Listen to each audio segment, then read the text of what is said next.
চিত্ত করার একাধিকবার তাকে সুযোগ দেন, কিন্তু যারা নাকি অহংকার করে তাদের আর সুযোগ দেন না গো, সঙ্গে সঙ্গে তাদের পতন ঘটিয়ে দেন। এই কারণে যারাই যারাই দেখবেন অহংকারে মাথা তুলে দাঁড়িয়েছে, সঙ্গে সঙ্গেই কিন্তু তাদের পতনও সুনিশ্চিত ঘটেছে। বলি মহারাজ যখনই বললেন তুমি দেখতেও যেমন ছোট, তোমার চাওয়াটাও তেমন ছোট, ভগবান এই অহংকার আর সইতে পারলেন না। দেখতে দেখতে ভগবান বিরাট মূর্তি ধারণ করলেন। এক চরণে এত বড় মূর্তি যে এক চরণে ভগবান আমার সমস্ত পৃথিবীটাকেই তিনি ঢেকে ফেললেন এক চরণে। বাকি রইল আর এক চরণ, স্বর্গের উপরও বলি মহারাজের আধিপত্য ছিল। করলেন কি, আরেক চরণ ঊর্ধ্বমুখে করে আকাশ তথা গোটা স্বর্গকে তিনি ঢেকে ফেললেন। দুই চরণে এই অনন্ত কোটি বিশ্ব ব্রহ্মাণ্ডই তিনি আচ্ছাদিত করে ফেললেন। বলি মহারাজ এই দৃশ্য দর্শন করে জোরে জোরে না মনে মনে বলতে লাগলেন, ছোট্ট বামনের বেশ ধারণ করে আমার কাছে আসতো, আর দেখতে দেখতে এত বড় মূর্তি তিনি ধারণ করলেন যে দুই চরণে এই বিশ্ব ব্রহ্মাণ্ডটাকেই তিনি ঠেকে ফেললেন। আবার মনে মনে বলিরাজ বললেন, তুমি যেই হও, তুমি যদি ভগবান হয়ে থাকো, আমার আর দেওয়ার মতো জমিও নাই, তোমার আর রাখার মতো চরণও নাই। দুই চরণ, আরেক চরণ তুমি পাবে কোথায়?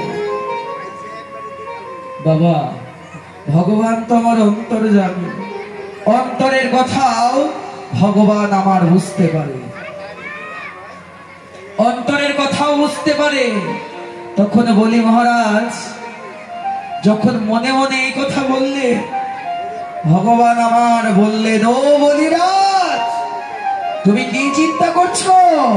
আমার আর রাখার মতো চরণ নাই, যাও তুমি তোমার জমি নিয়ে এসো। এই বলে নাভি পদ্ম থেকে ভগবান তার আরেকটি চরণ বের করে দিবে। এবার বলি মহারাজ ভয় পেলেন, হায় রে কি আসলো যে তিনটি চরণ বের করেছে। আরে বলি তুমি কি জানো না তার অনন্ত চরণ, তিনটি তো কম, অনন্ত চরণ, অনন্ত নেত্র, তার অনন্ত হস্ত।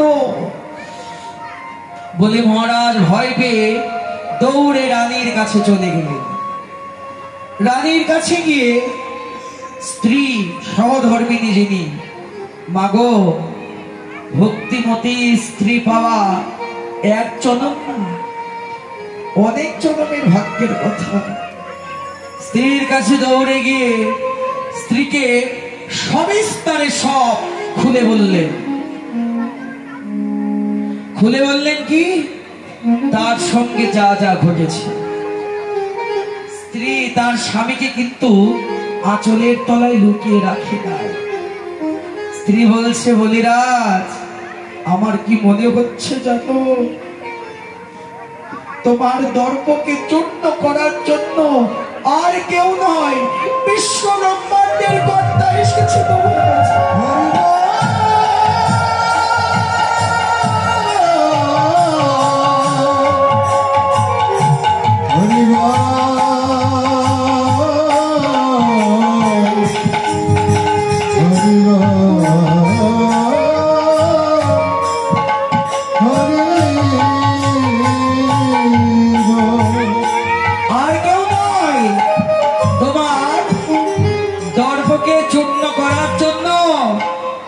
বিশ্ব ব্রহ্মাণ্ডের কর্তা এসেছে তোমার কাছে, একটু লক্ষ্য করো বাবা। স্ত্রী বলি মহারাজের স্ত্রী বলতে লাগলেন, ও বলি মহারাজ তুমি সামান্য দান করে এই তুচ্ছ জমি দান করে তুমি মনে করেছ যে তোমার দানে পূর্ণ হয়ে গেছে। ও বলি মহারাজ, যিনি নাকি এই বিশ্ব ব্রহ্মাণ্ডের কর্তা, তার তোমার তুচ্ছ দানে কি বা হবে?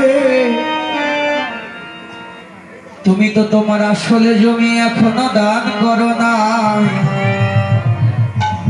ওই জমি তো তিনি চান না। তুমি তোমার আসলে জমি, এই দেহ জমি তো তার চরণে তুমি দান করো নাই। যে চরণে ব্রহ্মা পাই না ব্রহ্ম জ্ঞানে,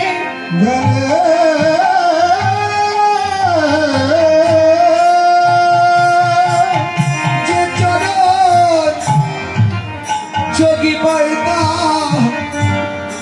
যোগ সাধনে, যোগ সাধনে।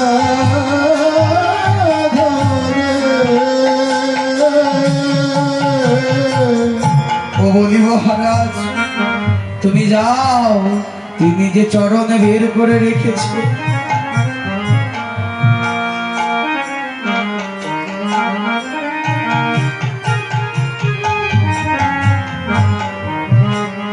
তিনি যে চরণে বের করে রেখেছে, এখনো সময় আছে।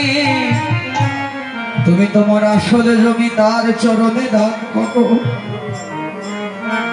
স্ত্রীর কথা শুনে বলি মহারাজ ছুটে গেলেন।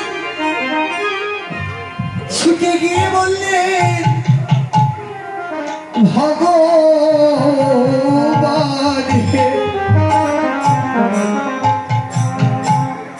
তোমার চরণে তো আমি আমার আসলে জমি দান করি নাই।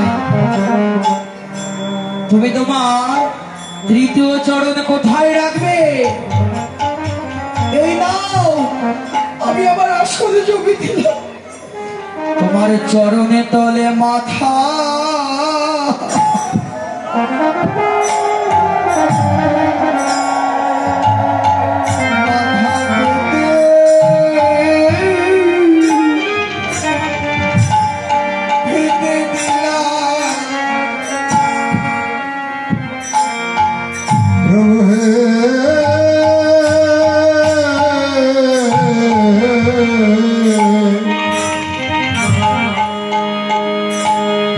চরণ তলে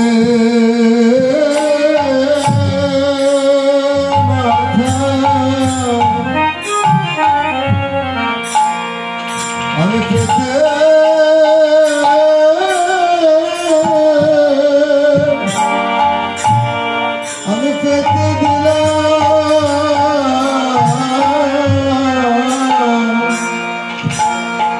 প্রভু হে।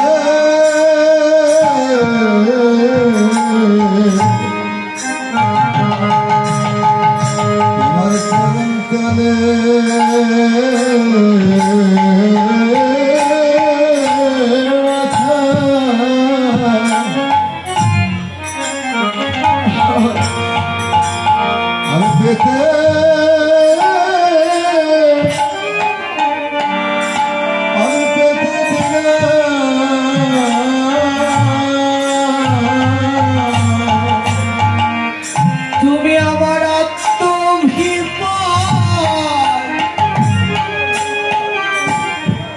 তুমি আমার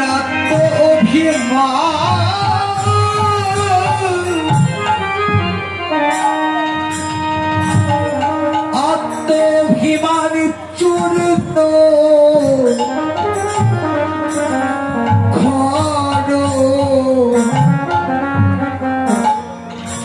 প্রভু তোমার চরণের তলে মাথা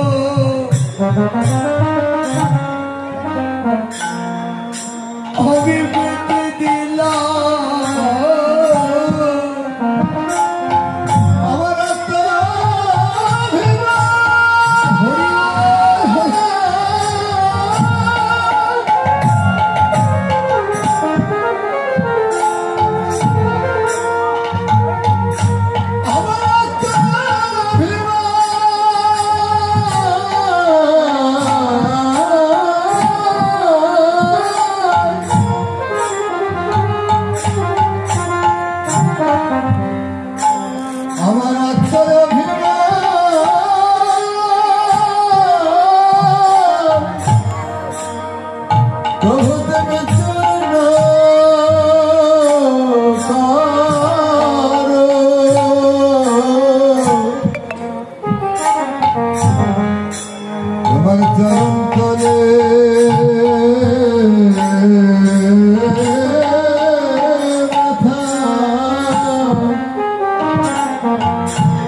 চরণ তলে আমি পেতে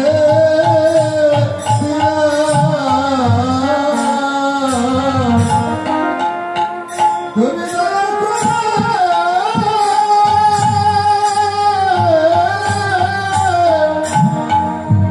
প্রভু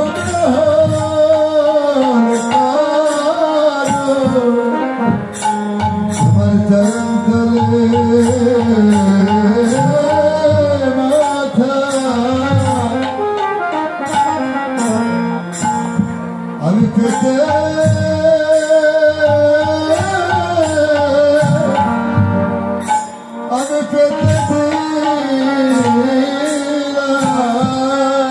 বলি মহারাজ বলতে লাগলেন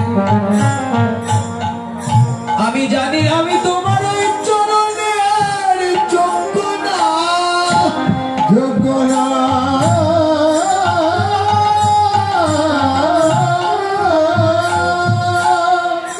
প্রভুকে আমি তোমার ওই চরণে কত জন্মের অপরাধী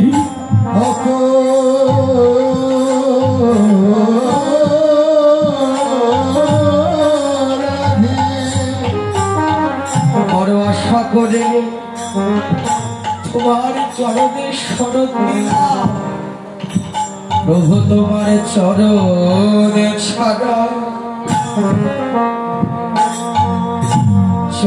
ছাড়া করো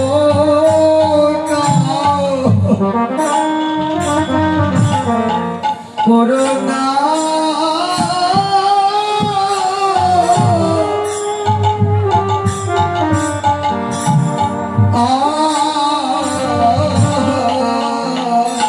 প্রভু তোমার চরণ ছাড়া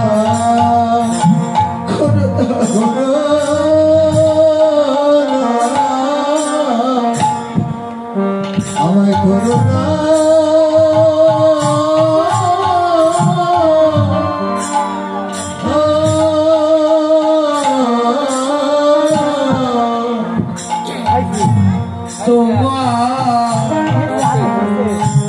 শরণের দাস করে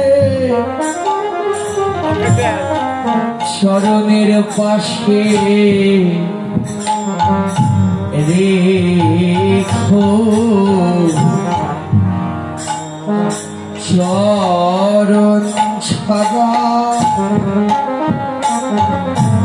আমায় করো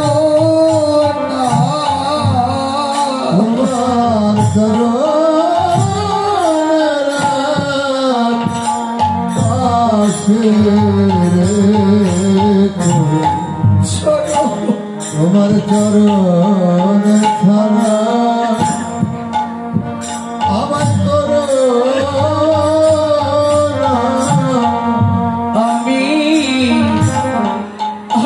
কত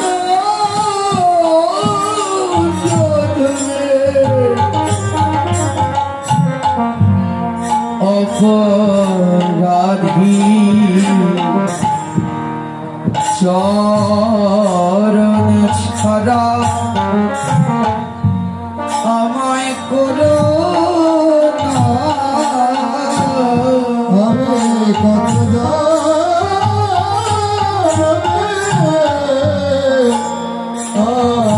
অপরাধী তোমার চরণ ছাড়া আমায় করো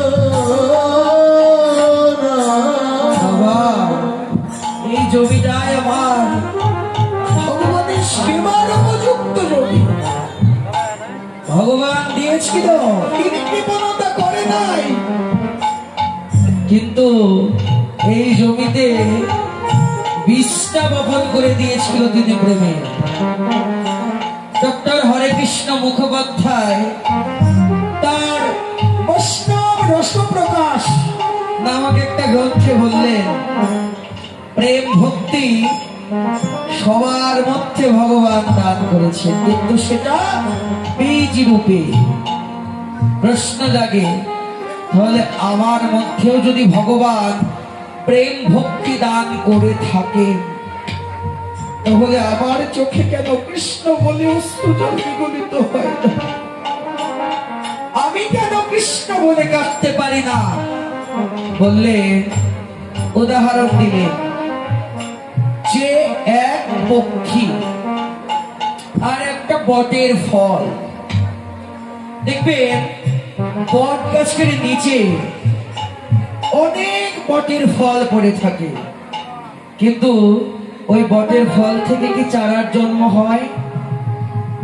আপনি বটের ফলটা আনেন তো, এনে মাটিতে পোতেন তো, দেখেন তো বট গাছের চারা জন্ম হয় নাকি? একটা প্রক্রিয়া জাত আছে, কখন হবে জানো বাবা? একটা পক্ষী যখন ওই বটের ফলটাকে আহার করবে, পক্ষীর পেটে এক ধরনের তাপ থাকে, ওই তাপের মাধ্যমে বটের ফলের উপরে একটা আবরণ থাকে, ওই আবরণটা পক্ষীর পেটের তাপে নষ্ট হয়ে যায়। তারপর ওই পক্ষী যেখানে মলমূত্র ত্যাগ করে, ঘরের চালের উপর কিংবা বিল্ডিং এর ছাদের উপর, ইটের বাজার উপর, দেখবেন সেইখান থেকে বটের চারার জন্ম হয়। তদ্রূপ আমার এই অন্তরেও ভগবান নিজে এই দেহ জমিতে বীজ বপন করে দিয়েছে, প্রেমের বীজ, কিন্তু আমি সেটাকে ভালো মতো চাষটা করতে পারি না। ভগবানের সেবায় দেহটাকে লাগাতে বলে চাষ করে আগে দেহটা, আজকে তো কাটার বাগান, এই দেহটা কাটার বাগান, কিন্তু ভক্তি প্রেম নামক ফুলের বাগান করে সেই অন্তর মন পুষ্প ভগবানের চরণে নিবেদন করতে হবে। এই কারণে তত্ত্বদর্শী বললে, মন রে কৃষিকাজ মন রে কৃষিকাজ জাননা, মন রে কৃষিকাজ জাননা। এমন মানব জমি, এমন মানব জমি, তোমার রইল পতি, আভাধ করিলে ফুল তো এমন মানব জমি রইল পতি, আবাদ করলে ফল তো সোনা। এমন মানব জমি রইল পতি, আবাদ করলে ফল তো সোনা। মনে কৃষিকাজ জানো না, মন রে কৃষিকাজ জানো না।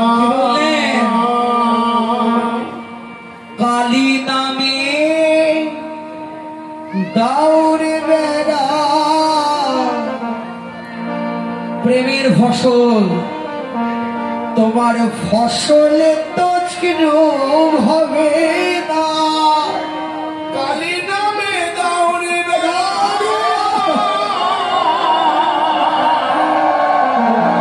ফসলে তো সুখ হবে না। তুমি কালী নামে দাউরে বেড়া, প্রেম ছেড়ে ফসলে তো সুখ হবে না। তুমি কালী নামে দাউরে বেড়া, ফসলে তো কিরূপ হবে না। তুমি কালী নামে দাউরে বেড়া, ফসলে তো সুখ হবে না। সে যে মুক্ত কেশী, সে যে মুক্ত কেশী, শক্ত বেড়া তার কাছে যে সে যে মুক্ত কেশী, শক্ত বেলা তার কাছে জম ঘেষে না। সে যে মুক্ত কেশী, শক্ত বেলা তার কাছে জম ঘেষে না। মনে কৃষিকাজ জানো না, মনে কৃষিকাজ জানো না। কিসের ভয় বাবা, এত কিসের ভাবনা?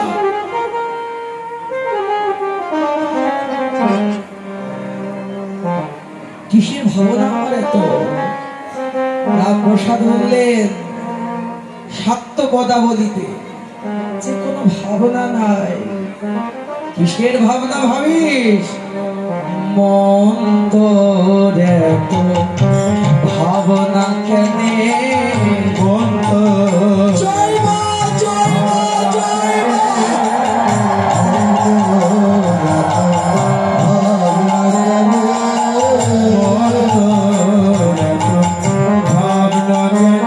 কিসের ভাবনা? একবার কালী বলে বস না ধ্যানে, কালী বলে বসে না ধ্যানে, আমার কালী বলে বস না ধ্যানে।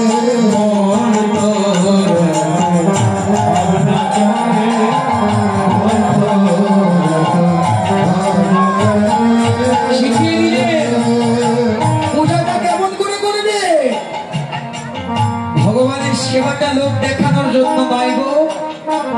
ঢাকে ঢোলে করিলে পূজা, অহংকার হয় মনে মনে। ওরে ঢাকে ঢোলে করলে পূজা, অহংকার হয় মনে মনে। আমার ঢাকে ঢোলে করলে পূজা,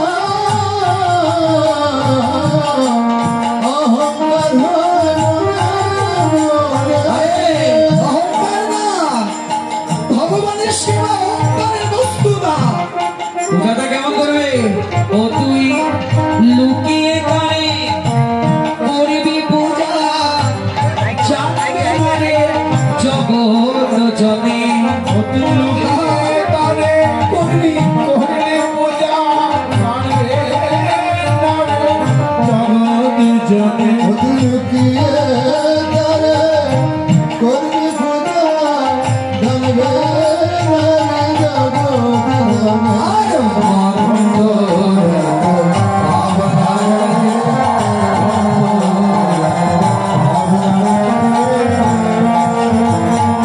বাহ, কি চমৎকার বললেন। ঢাকে ঢোলে করলে পূজা, তাহলে কি ঢাকে ঢোলে পূজা করবো না? বললেন তুমি তো কর্তা, পূজা করছো, ঢাকে ঢোলেই করো, কোটি টাকা খরচ করেই করো। যদি এতটুকু অহংকার অন্তরে আসে, মা সেখানে থাকবেন না, ভগবান সেখানে থাকবেন না।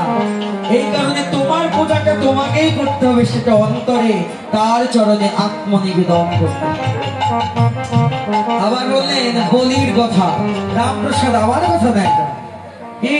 এবার মেষ, ছাগল, মহিষ আদি মাছ কিনে তোর বলি দিতে। ওরে মেষ, ছাগল, মহিষ আদি বাবা, গাছ কি? আদি কিনে তোর বলি দানে। ওরে মেষ, ছাগল, মহিষ গাছ কি? গাছ কিনে তোর বলি দানে। ওই বলি না, বলি যদি দিতে হয় তুমি জয় কালী জয়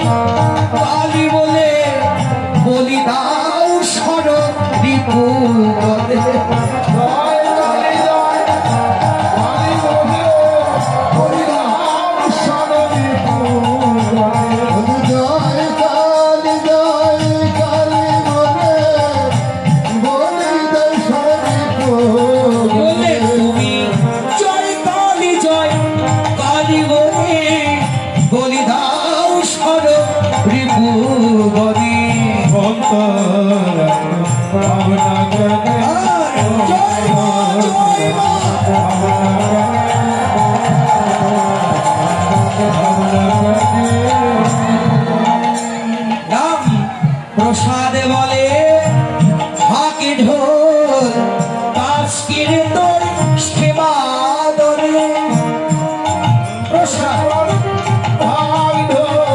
কাশকি প্রসাদ বলে ঢাক কাশকি না প্রসাদ কি দরকার আছে ওটা না আমার কথা শোনো তুমি জয় কালী বলি তাও করতালি মনে রাখো সেই শ্রীচরণে জয় কালী বলে দাও করো কালী বলে রাখো সেই শ্রীচরণ তুমি জয় কালী বলে দাও করো কালী মন রাখো রাখো ওই শ্রীচরণে দাদা ভাবল না জয় কালী বলি তাও করতালি মনে রাখো ওই শ্রীচরণে তুমি জয় কালী বলি তাও করতালি মনে রাখো শ্রীচরণে জয় কালী বলে দাও করো কালী বলে রাখো সেই শ্রীচরণে তুমি জয় কালী বলে দাও করো কালী বলে রাখো ওই শ্রীচরণে আরে